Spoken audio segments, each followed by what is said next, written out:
Hello, welcome back. I'm Catzilla and this is where I talk about horror and all things horrifying to save my friends from my constant info dumping. So remember that one watch equals one free friend. Today I am once again talking about my recent horror reads of the month, or I guess just like recent reads in general, because I'm 24/7 horror pill. This is technically part 2 of my books I've read series, but it could not be less necessary to have seen the first one before this one. You can go watch it if you want. It depends how many recommendations you want. A few of these are really good summer reads. They take place in like hot beating sunlight while still being really scary and like gothic.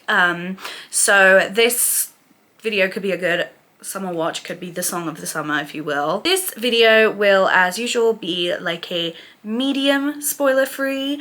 I won't be revealing any like twists, big reveals, anything that I would say like the enjoyment of the book relies on you discovering organically. I will, however, be doing rough kind of play-by-plays of certain scenes, going over certain details, going over characters, just to better verbalize what I like or don't like about these books. So if you want to go into any of these completely blind, be careful, bestie. I will also warn that I talk about racism a little bit in this video. One case being about a story that deals head-on with racism, where the characters are suffering racism, and the other case being a book that is racist. I think it has narrative elements that are racist. So that is just a heads up. That being said, let's get into it.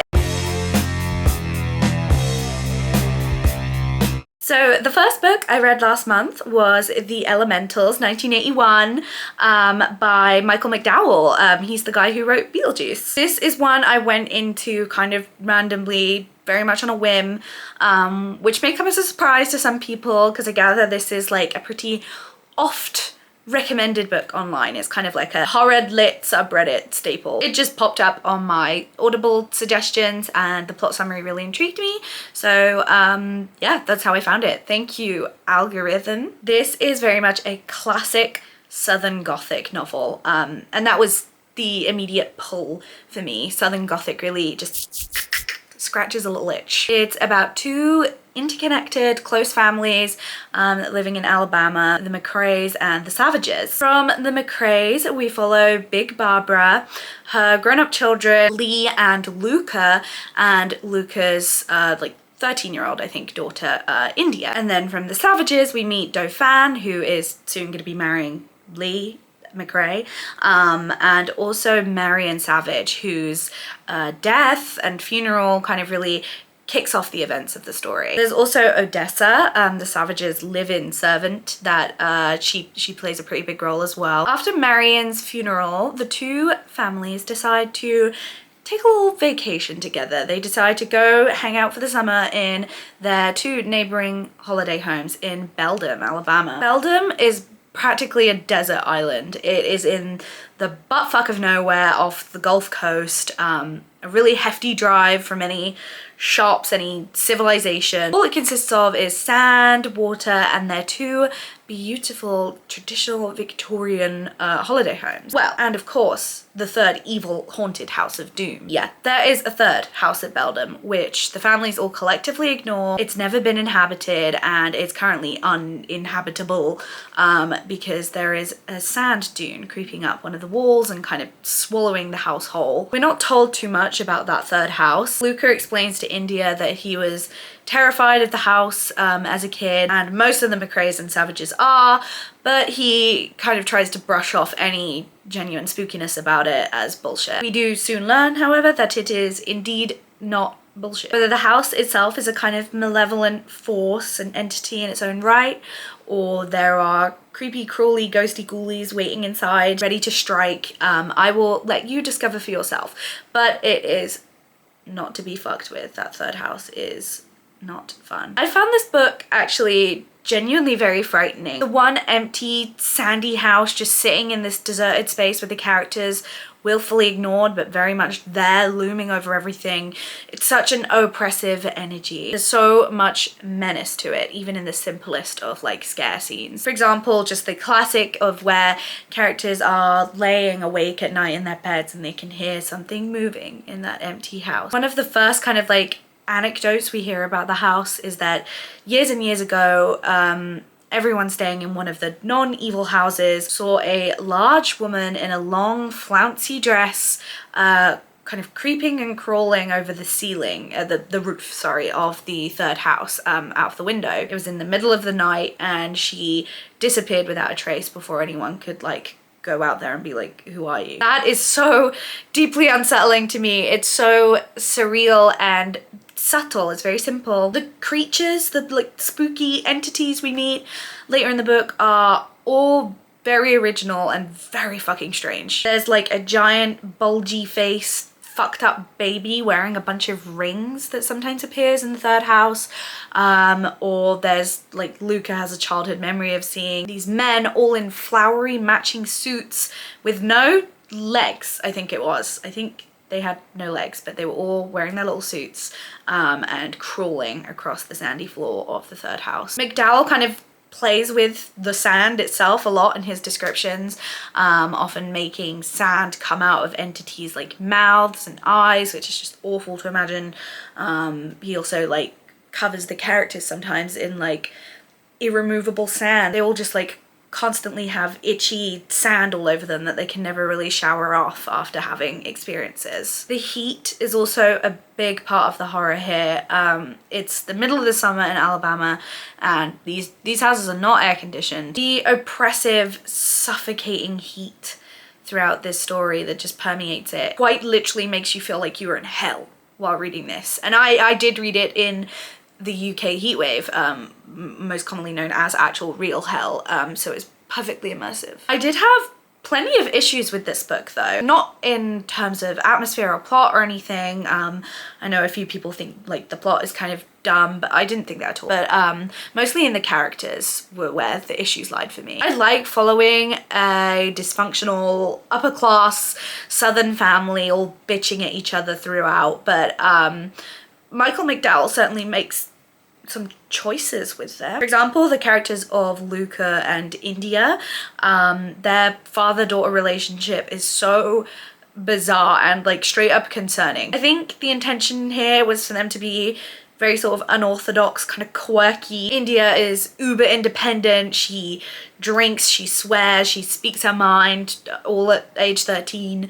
And Luca is super lax. He's the ultimate cool dad. So he lets her do whatever she wants and casually just kind of calls her a bitch and an asshole all the time. The way they talk to each other is incredibly uncomfortable. For some reason, they openly talk about Luca's sex life a lot. They talk about being horny, off, etc. At one point they're just like hanging out chatting while Luca is butt-ass naked and he talks to her about how he never wanted to be a father, never wanted to be her father. It seems like a pretty abusive, emotional, ish relationship, but it also doesn't read like Michael McDowell ever intended it to be read that way. He just kind of thought this would be the vibe. I don't know, man. I really don't know what he was going for with this, but it's very odd. The character of Odessa was also incredibly uncomfortable to me. She is the only black character in this book, apart from her dead daughter, who is occasionally brought up to, I guess, raise the stakes a little bit. But we're literally never shown how that affects Odessa emotionally because she's so busy serving all the other characters' arcs all the time. As in quite literally, because she is the Savage family's beloved servant, but she also very much fits the magical black character stereotype to a T. She somehow has all the knowledge about the magical evil goings on at Beldam and teaches India various magical protection rituals. There's this detail at one point about how she feels really uncomfortable about sitting at the same table and like eating dinner with the two families, even though they often will invite her to, because she's grown up in segregated times and she's had it so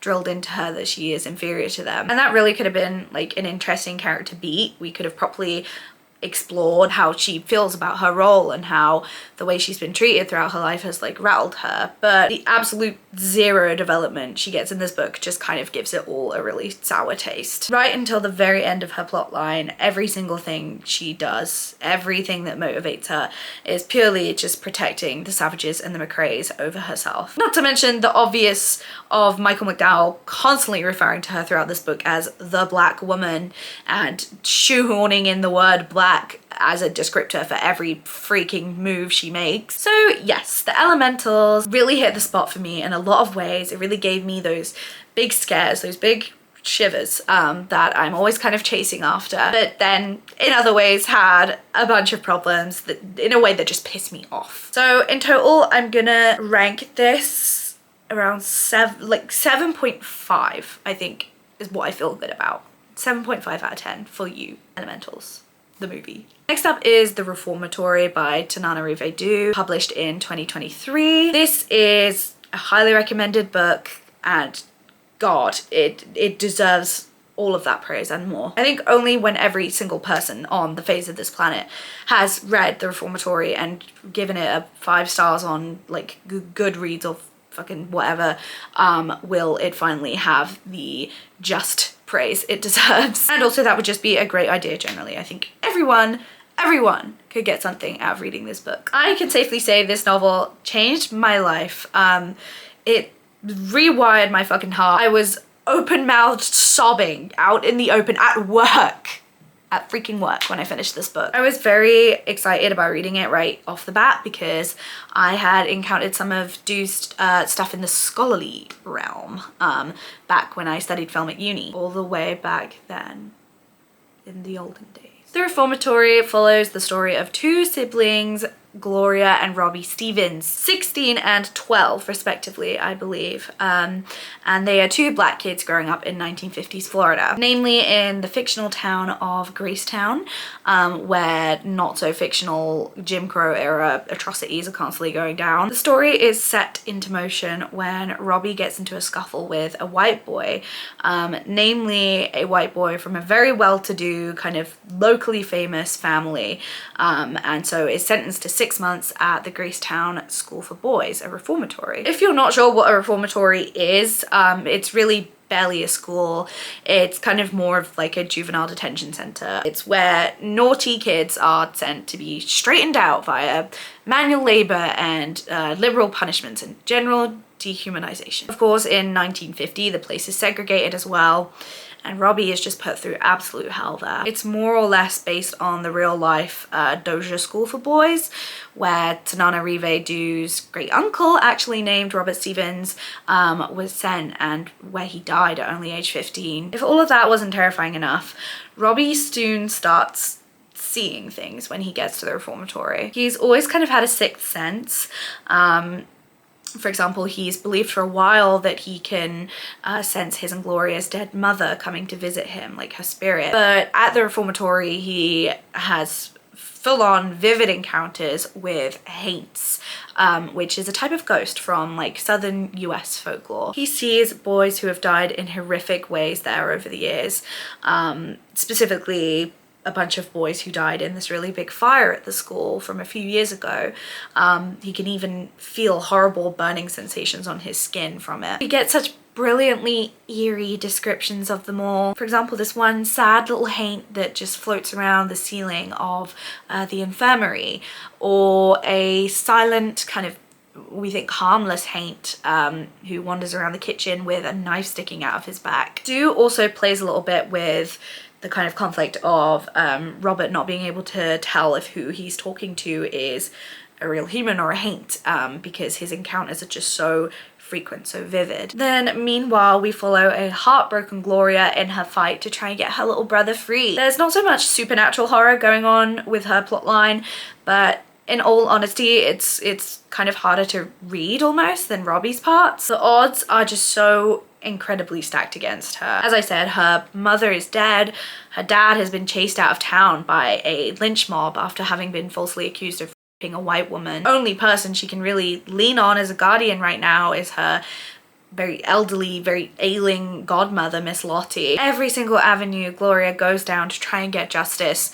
Every single person who offers her help or some kind of like smidgen of hope just completely lets her down time and time again. I think this story just does such a good job at like showing characters who are completely determined and strong in the face of like crushing adversity, because like we do see that Gloria is absolutely miserable. She can barely pick herself up off the ground for half the time. It's never unrealistic in the fact that like life really would have been this unfair. Sue never like waves a magic wand over it, and yet still Gloria still keeps fucking going and still keeps trying even when her brain is like just screaming that she can't anymore. And Robbie does too. It's just so good to read and super powerful. You really root for these guys. I've made it abundantly clear how impacted by this I was, but it really is just such an epic. I cannot plead you hard enough to go read this. It's got such a good,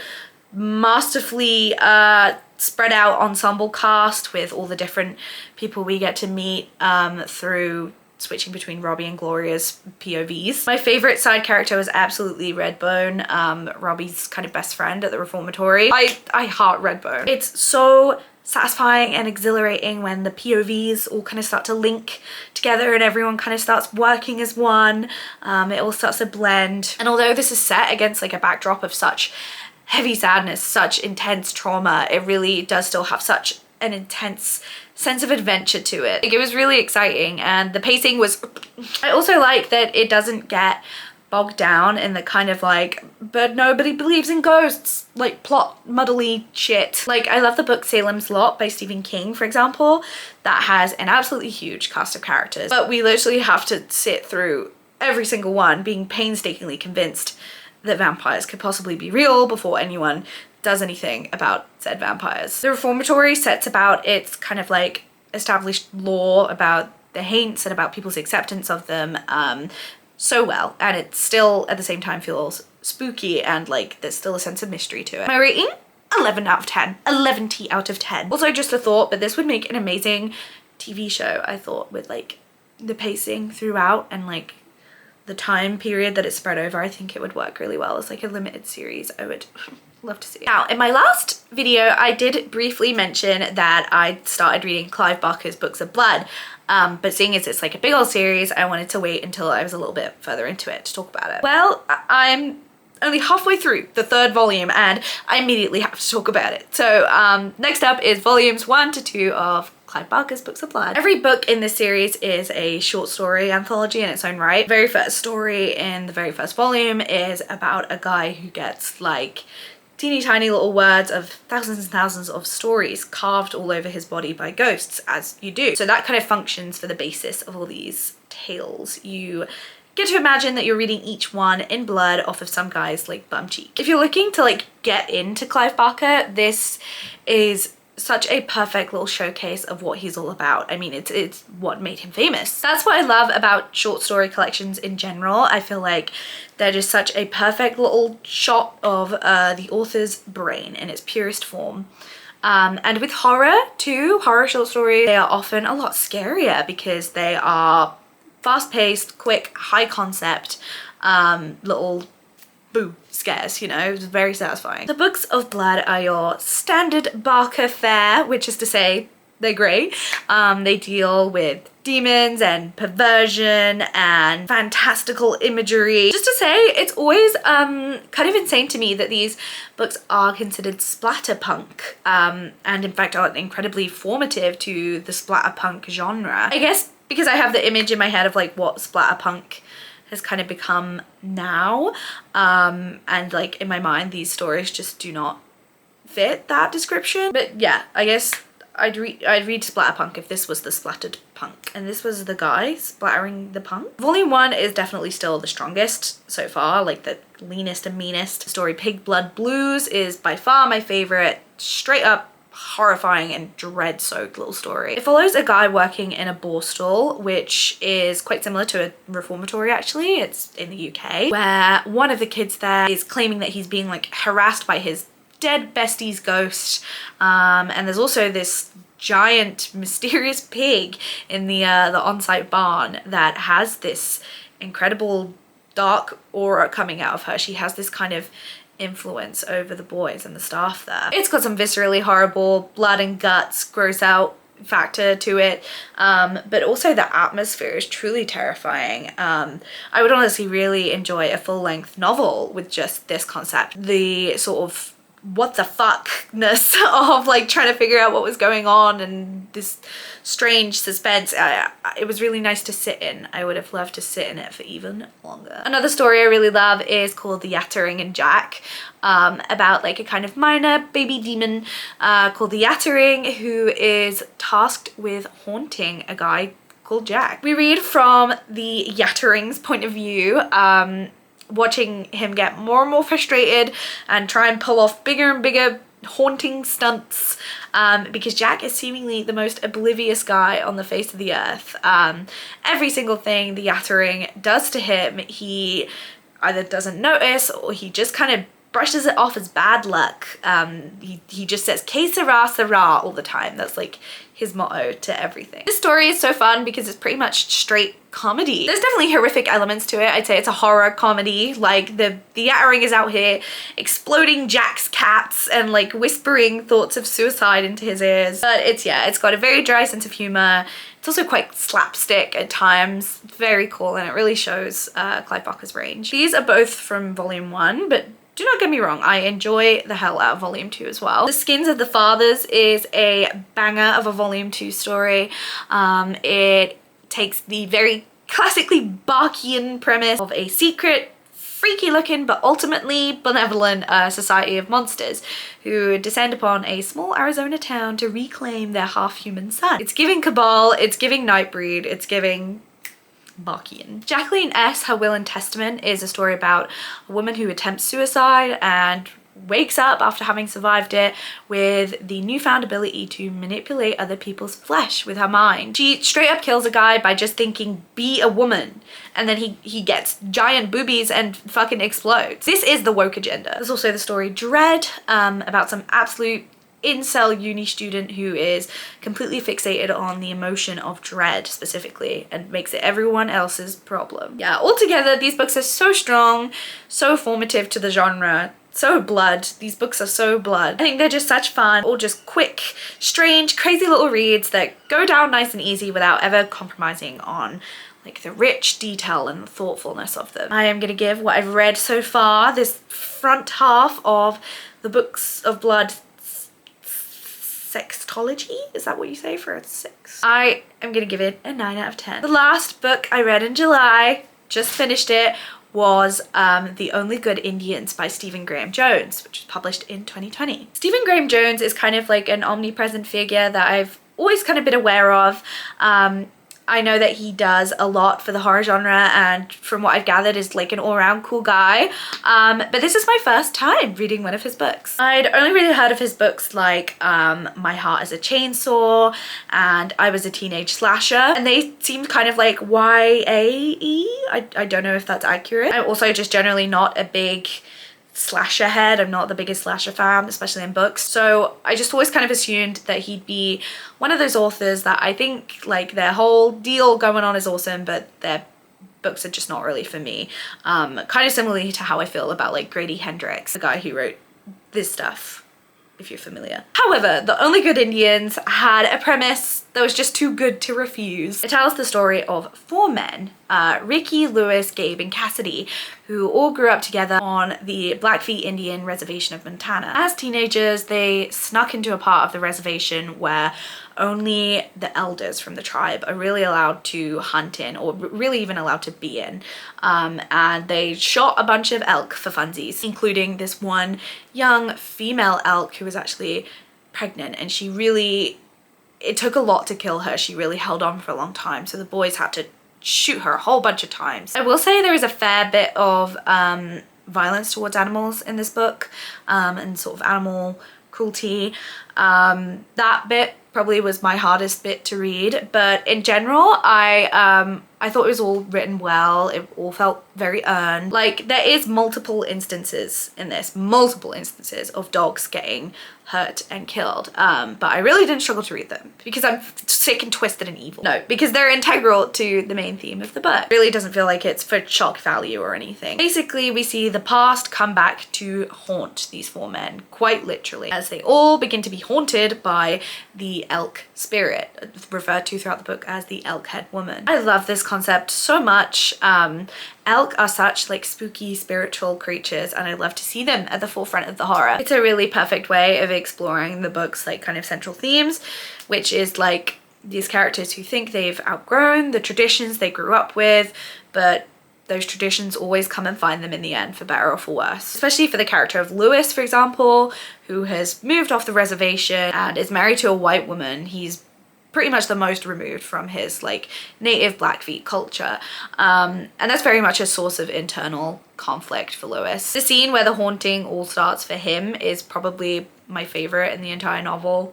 It's so fucking creepy, like hairs on the back of your neck creepy. He's fixing a ceiling fan in his cushy suburban home far away from any sort of wilderness, and through the slats of the fan while he's fixing it, he sees this dead elk laying on his carpet all of a sudden. Stephen Graham Jones is so good at just throwing the horror at you when you least expect it. He is very jarring in a good way. Another really original thing that I really liked was most of the description of the elk head woman uses second person perspective. So instead of using she, the pronoun you is used. Like, you are hiding in the bed of the truck and they killed your baby all those years ago. It's so incredibly cool, and you are meant to empathize with the elk spirit, because like for all her scariness, she was wronged horribly. Yeah, it's a really interesting position to be put in as the reader. I like these characters a lot. My favorite was Gabe. As an adult, he's like a big old deadbeat alcoholic dad who clearly hates himself a little bit for that, and that is a character archetype I always enjoy. I always love a loser. I also am just always obsessed with books and movies and stuff set in the Pacific Northwest, just because it's so fucking beautiful. It's described so beautifully. I want to go to there. A criticism people often have of this book is its writing style.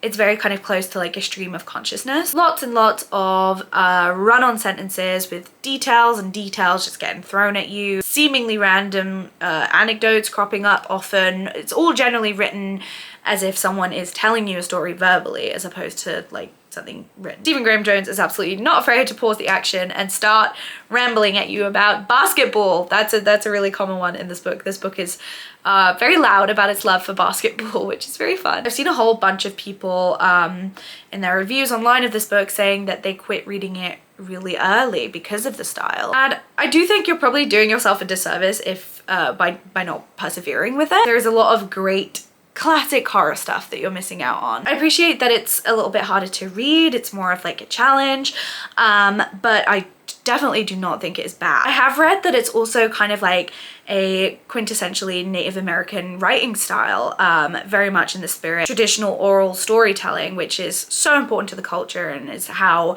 you know, lots of the customs that we read about in the book are passed down. So if you're not used to that, that's totally okay, but definitely do not write it off. I think my criticisms of this book are kind of vague, but I did just feel a kind of sense of underwhelmed by the end of this. I think because this concept is so strong, you know, these four men being terrorized by a elk spirit from their childhood, and it's only really able to deliver on that in a way that's really satisfying at certain points. It's not super consistent with like its spooky tone. There are points that just felt a little boring, that just weren't wowing me like I thought they would. Sometimes when a story has those like little nuggets of gold that are so fleeting, it almost makes it a more frustrating read than like a story that's just bad. For me, it evens out to around a 6.5 out of 10.